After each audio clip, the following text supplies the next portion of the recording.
ปีใหม่แล้วลุกใหม่นางใหม่เด้อทุกๆคนเก็บความท้อมาก่อสร้างฝันกับจันทาทิพย์เดือนจำปา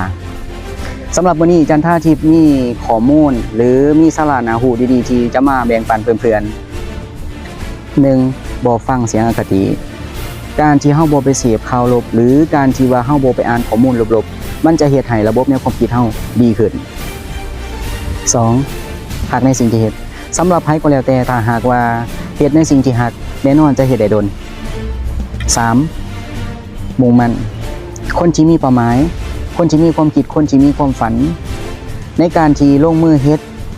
แน่นอนต้องได้ฝึกฝนหล่อหลอมเจ้าของในแต่ละมื้อในแต่ละวันเพื่อให้เกิดมีความคุ้นเคยถ้าหากมื้อใดที่เขาเจ้าบ่ได้ลงมือเฮ็ดมื้อนั้นเขาจะรู้สึกว่ามีอันใดหนึ่งที่ขาดไป4คิดต่างการที่คิดต่างหรือ thinking different คนที่เขาประสบผลสำเร็จเขาเฮ็ดให้เบิ่งแล้วเขาควรที่ว่าจะ copy ระบบแนวความคิดของเขา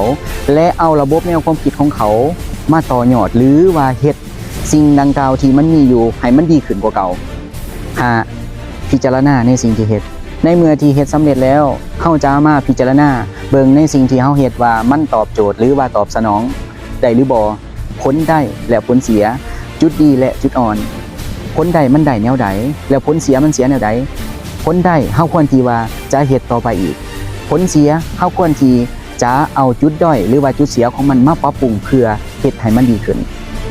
ใครก็แล้วแต่ถ้าหากว่าได้เบิ่งในคลิปนี้